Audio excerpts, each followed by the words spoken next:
look are important in this world. You don't have to agree and you don't have to like it. That's why this is my channel. But welcome to those who care. Section A.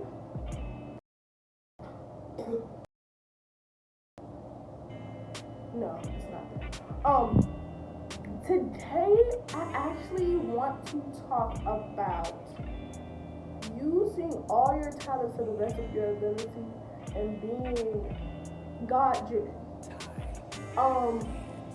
Both are a struggle for different reasons. Sometimes you don't understand your talents, you don't understand why God gave them to you, you don't understand what to do with them. And then being God-driven in a world that's hell-bound, it sounds real cliche, but it's real. And I think that as young adults, especially people who are in their 20s, if we've been raised in the church, we've been raised to kind of fear the world. And not so much fear in fear the world, but not in a way of, ooh, don't step outside, but in a way of anything that is of the world cannot possibly be in line with God's vision for you. But then you have to look at, you have R&B stars, you have R&B singers, you have producers and writers who write for different genres outside of gospel and sometimes may dibble and dabble into gospel. But that's true talent, and that's how it came from God, and they're strong believers. So, it kind of puts that myth away, and I think that sometimes people try to pinpoint the Christians that don't know anything, or the young Christians, or not even young Christians, but people who are looking for answers or looking for something else out of Christianity to believe. They try to reach them, and there's nothing wrong with that because evangelize.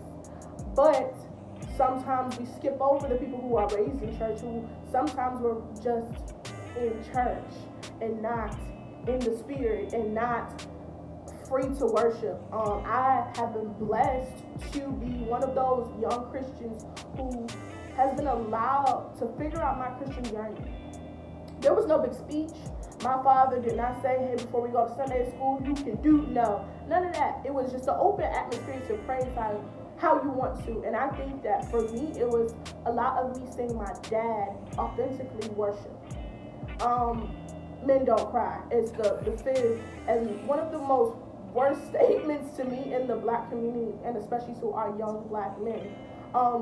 But my dad can be tough. He can be really tough. And I'm not just saying that raising the three of us, but he can be tough, period. Because he kind of has this vision, and he is naturally an educator, and he wants everybody to get everything out of life. And he feels like, this is my responsibility to teach it to you, and if I got to get this to you, and I got to get it in your head. So he takes his job very seriously, and he takes his talent very seriously. He feels like this is a mission that God gave him, and to see that, and to see him work through that, to see him go through that, to see him change emotionally, and to see him change that tough exterior to someone who can be tough, loving, but get his message across. It has truly been a blessing, and it made me open up worship-wise, if that makes sense. And by doing so, I have been able to explore God on a different level. Now, am I saying there are like different game levels of God? No, because God ain't no game. But what I am saying, God gonna do what he came to do, whether you like it or not, or whether you decide you're gonna let him do it.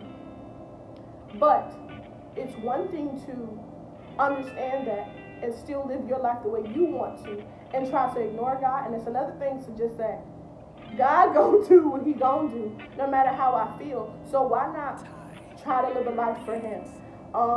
And I'm saying try because I think it is beaten into us as church kids, as in the church period. You gotta live a godly life or you're going to hell. No, that's actually not how it goes. Do your best to be like Jesus, okay? Because it's a perfect mold of what you should be. You should be nice, you should be kind, you should be giving, you should be willing to help, you should be going through the land professing. No, I think I meant to say that. Okay, whatever. Y'all know I'm slow. But you should be going and evangelizing to different people. That's a life that you should live. You should sustain for.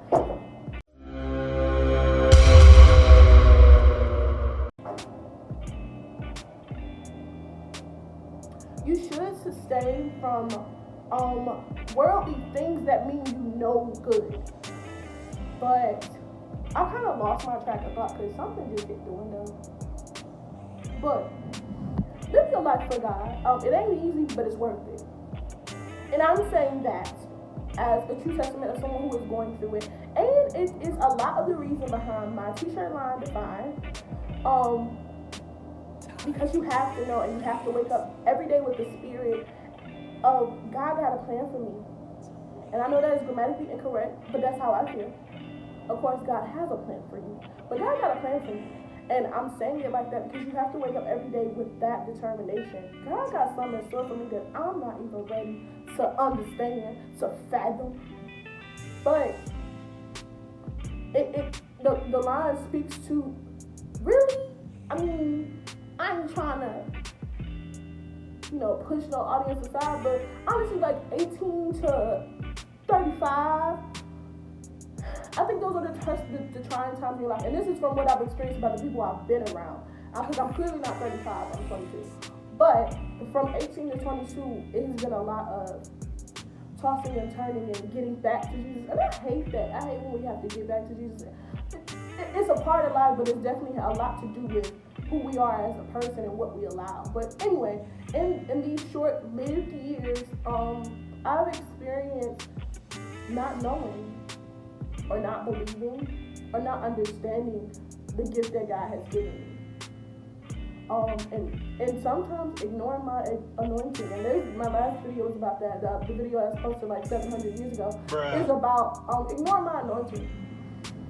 So, the whole line is strictly being young, being free, but in a godly way being free. When I say be free, I don't mean out here flinging and doing anything. You have to monitor what you do. You have to monitor what you say. You have to monitor the people that you allow in your circle and around your spirit. But it has a lot to do with being young, being free, and understanding I'm a sin. I'm gonna try hard not to, but I'm a sin. And it's a part of the plan. I'm a fall, but it's a part of the plan. I'm a fail, but it's a part of the plan. I'm not going to understand, but it's a part of the plan. I'm going to be lost sometimes, but it's a part of the plan. I'm going to be at my lowest of lows, but it's a part of the plan. So, that's all for my TED Talk today. But honestly, y'all, keep your head on. Keep people out your circle that don't mean no good. Keep people out your face that want to affect your spirit and just want to bring you down. And live your life for Christ and live and walk in your purpose. All right, bye. Hey guys, don't forget to press that link in the description to shop Define.